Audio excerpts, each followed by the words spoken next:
Hello mga kabagyo. Andito tayo ngayon sa may ilog sa area ng IBC. Dito ito sa may malapit sa SM Marikina. Ayan, SM Marikina. Kahapon ay lubog ang basement na yan ng SM Marikina, yung car park level nila sa basement, lubog yan. Pero good news ngayon, update tayo sa tubig dito sa Marikina River. Sa ngayon ay merong ano meron eh? 16.8. 16.8. 16.8. Update po tayo ngayon sa water level ng Marikina River ngayon.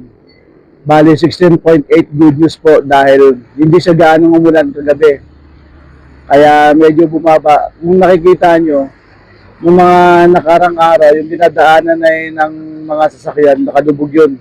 Yung kasalukuyang malakas yung pagtaas ng ilog dito sa Marikina.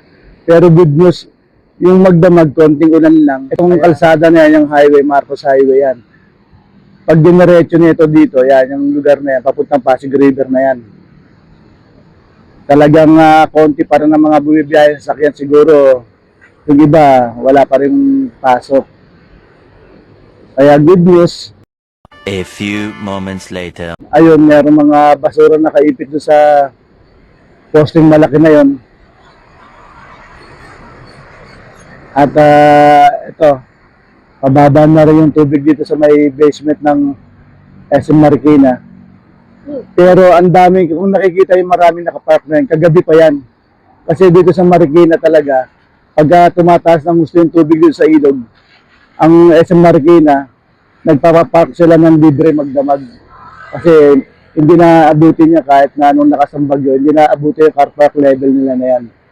Kaya shoutout sa may-ari ng SM Marikina. Thanks to you. God bless you. Kaya kung magmamall tayo sa SM na tayo.